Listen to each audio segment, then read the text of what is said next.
उठा के संगे भौजी के आईनी हाँ घाटे।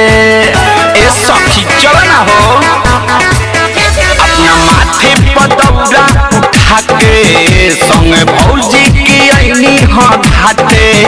ओकर देखी के डरे से बात कहीं का विशेष, ओकर देखी के डरे से बात कहीं का विशेष। नैना लड़ गइल मुंडा से हो छठी घाटे आइल हीरो हुंडा से हो।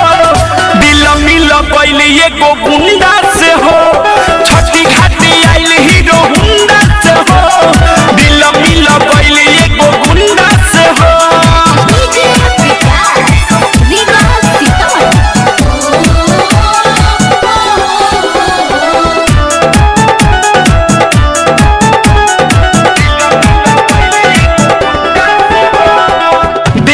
गुंडा बाकी सीधा बा दिल के, बड़ी खुशी मिलल उनका से मिल के। जब से मिलल मन झूमता खिल के, छठी माई कृपा कैली हम पर पघिल के।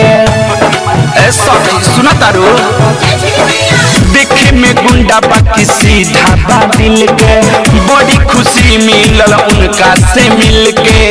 जब से मिलल मन झूमता खिल के, छठी माई कृपा कैली हम पर पघिल के। उतबारे नाय अकेला छटपटाइले मिलेला, उतबारे नाय अकेला छटपटाइले मिलेला। डर लागेला झुंडा से हो। छठी घाटे आइल हीरो हुंडा से हो। दिल मिल गइल एगो गुंडा से हो। छठी घाटे आइल हीरो हुंडा से हो। दिल मिल गइल एगो गुंडा से हो।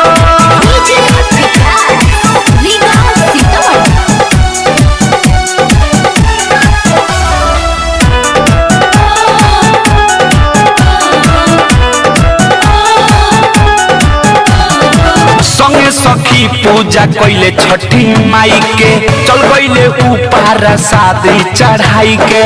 अजय चंदेश्वर संगे बारे खड़ी आई के, कैसे बताई हम जाके भौजाई से।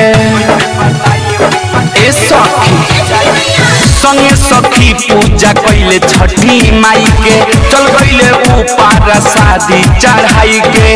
अजय चंदेश्वर संगे बारे खड़ी आई के, कैसे बताई हम जाके भौजाई से। बाड़े असुकल बेला लोग गुंडा कहेला, बाड़े असुकल बेला लोग गुंडा कहेला। आइल बाड़े बकुलहरा से हो। छठी घाटे आइल हीरो हुंडा से हो। दिल मिल गइल एगो गुंडा से हो। छठी घाटे आइल हीरो हुंडा से हो। दिल मिल गइल एगो गुंडा से हो।